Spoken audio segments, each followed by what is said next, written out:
top-level trade tree that is shown in the NASA DRA-5 report, just to show you where our mission stands in all of this. On the bottom you can see blue circles that represent previous studies that have been made on Mars around the missions.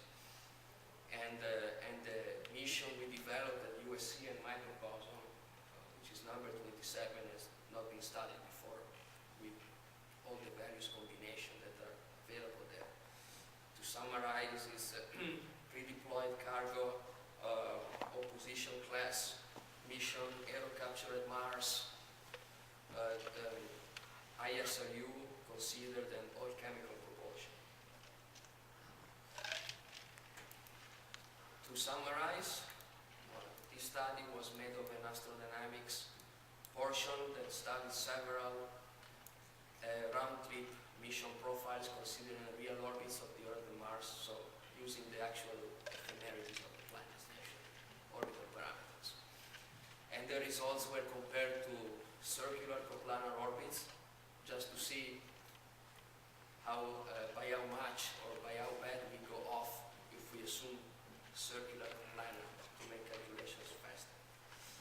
Profiles are direct, indirect, and the non-tangent, which I didn't show you in this presentation, but I can show you later. There is an entire dissertation on non-tangent options, but you have to say the results are not much different than we got for the tangent cases.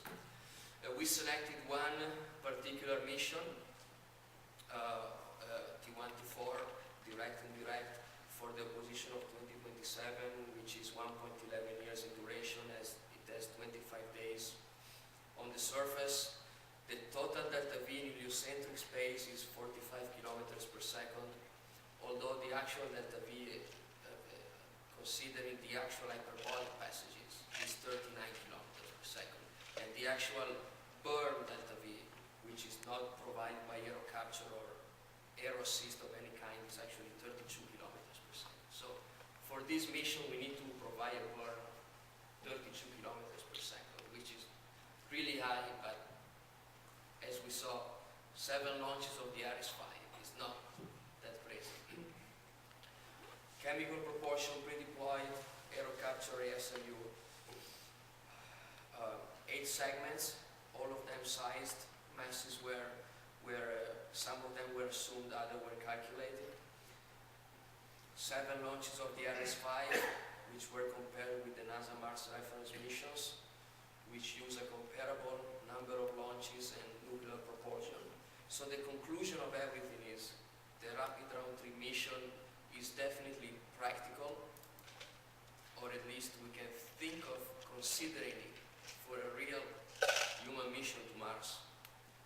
And it can potentially reduce the cost and risk, as we said in the very beginning. So I think this is an option that could be considered, at least.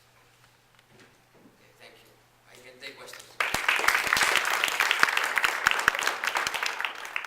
Right to your last slide, you used 188-ton Ares-5 versus 131-ton DRM-5 Ares-5. Why didn't you just pick the same thing as they did, then you ended up getting 10 launches versus 9? Okay, I actually did. I have a separate calculation for that. I think the total number becomes 12. 12 launches of the Ares-5. Orbit trajectories. And but that considered the circular coplanar orbits of the Earth and Mars. So it was very simplified model. But I didn't consider it for this kind of mission. It could be considered though, just to see what the results would be. Yeah, can you go to your to the last chart that you have? That next one. Yeah, that one. You know, NASA has gotten down, you know, with nuclear thermal down to 7 launches. You know, 3 for the crew and 4 for the 2 cargo. Right. But one of the things is, you know, what they found in the last design reference architecture is that the aeroshells were much more massive than what we had used in the earlier DRMs. I mean, almost 4 times as massive, like 40 tons of pop. And Right. so for the crewed mission, we were all propulsive, because, you know, that element is so big that if you put an aero shell around that, it was just viewed as impossible. Yeah, I So- think I assumed Yeah. something close to the value of the Array 5. I have the slide on that, maybe I can show it to you later, but I think I used the most updated one. Probably a little reduced because we use a crew of 4, NASA assumes a crew of 6. So the numbers are a little lower, but they are comparable.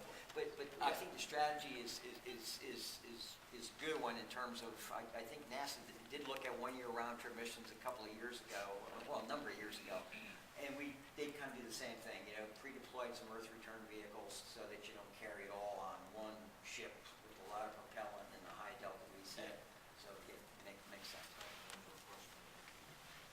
Okay, quick one, maybe both. Quick since is, it's the it'll last be one. quick. Your Mars aero capture V hyperbolic. Okay, How did those V hyperbolics compared for the impacting aeroshell design versus V hyperbolic? okay, so That's for a big difference in hyperbolic entry Right. speeds on your guy versus the the approach other. velocity to Mars in this mission is about 13 kilometers per second, which is very high, which compares to the highest case assumed by the Array 5 of 9.1 kilometers per second, I think. So this is really much higher.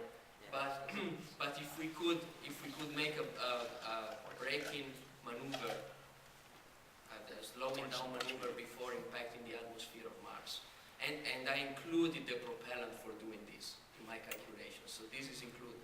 If we can make a 4 kilometers per second burn before we actually touch the atmosphere of Mars, then we would go down to 9.1 kilometers per second, which is the current limit allowed by the current technology, the current aeroshell technology, navigation Which has never technology, been tested. And DRA-5. which has never been tested. That's right, and DRA-5 had 6 people in it. Yeah, so. Did you? But of course, we have to deal with this. Yes. These are the numbers that come out, and if we can make a burn before arriving at Mars, we could meet the current technology requirements. So. Did you do a similar thing for the Earth return when you had that direct entry? That's coming in hot and heavy. Okay, at Earth also we are faster. Okay, the Apollo mission had about 12 kilometers per second approach velocity to Earth. Here we are also about 4 kilometers per second higher with this. So once again, the technology right now is not ready to do this, but we'll see in 2027, which is what I'm talking about.